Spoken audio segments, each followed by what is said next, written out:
Halo, sahabat sehat Rumah Sakit Panti Rapih. Hari ini saya Dr. Cahyo dari bagian pencernaan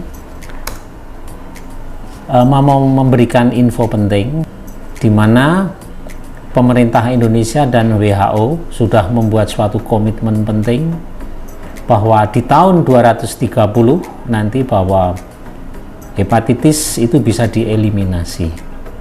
Nah,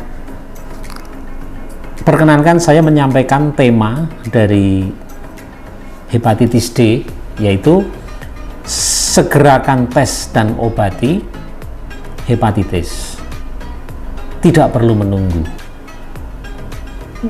ya. Jadi kalau kita ingin sedikit memahami hepatitis B dan C, itu kenapa yang difokuskan adalah B dan C, karena B dan C ini adalah virus yang menyerang hati, yang menyerang secara tersembunyi, di mana biasanya kita para pasien tidak menyadari bahwa dirinya terinfeksi. Tetapi dalam perjalanannya waktu, ketika penyakit ini sudah menimbulkan gejala, dan itu ternyata sudah pada fase akhir dari perjalanan hepatitis B dan C, yaitu terjadinya sirosis hati atau hati mengecil mengeras dan kanker hati. Jadi kanker hati terbanyak disebabkan oleh virus hepatitis B dan C. Oleh karena itu sangat penting sekali kita untuk memahami penyakit ini. Sebab apa? Sebab sudah ada obatnya, sebab sudah bisa didiagnosis.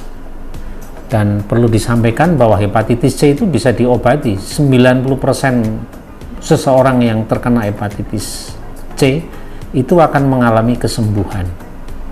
Sebaliknya, untuk hepatitis B, ketika memang sudah ditemukan dan ada indikasi untuk diobati, maka virus bisa ditekan sampai serendah-rendahnya, bahkan sampai tidak terdeteksi, sehingga dengan tidak terdeteksinya virus ini, maka kemungkinan kecil virus akan berkembang untuk menjadi penyakit hati kronis, sirosis hati, dan kanker hati. Sedikit saya bacakan mengenai hepatitis ini ya. Perlu kita ketahui bahwa kondisi di tahun 2015 itu di seluruh dunia ada 71 juta jiwa terinfeksi dengan hepatitis, di mana hampir 399.000 jiwa meninggal karena sirosis dan kanker hati.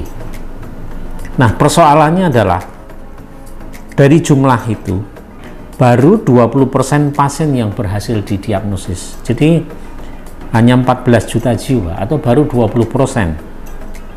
Kemudian yang mendapatkan pengobatan itu baru 1,5% atau 1,5 juta jiwa yang mendapatkan terapi. Artinya apa? Bahwa hepatitis B dan C yang bisa diobati, di mana komitmen tahun 2030 bahwa insidensi hepatitis B itu harus menurun 90% dan angka kematian diharapkan menurun 65%. Nah, untuk mencapai sasaran ini setidak-tidaknya yang pertama adalah 90% pasien terinfeksi harus terdiagnosis. Nah, Rumah Sakit Panti Rapih sudah bisa menyediakan sarana diagnostik dan pengobatannya. Yang kedua, sasarannya adalah 80% pasien yang terdiagnosis diobati. Dan perlu diketahui bahwa untuk hepatitis C itu juga sudah ada disediakan oleh pemerintah, walaupun saat ini juga masih belum tersebar merata. Oleh karena itu, menghadapi hepatitis B dan C ini ada suatu peluang besar, yaitu adanya ketersediaan obat antiviral yang efektif, di mana angka kesembuhannya terutama yang C bisa mencapai 95%. Jadi sekali lagi, hari hepatitis D ini sangat penting bagi kita semua untuk membangun komitmen bersama agar kita terlibat, agar saudara, famili yang mengetahui siapapun yang menderita hepatitis B dan C segera datang ke rumah sakit, khususnya ke Rumah Sakit Panti Rapih, untuk mendapatkan layanan diagnosis maupun pengobatan.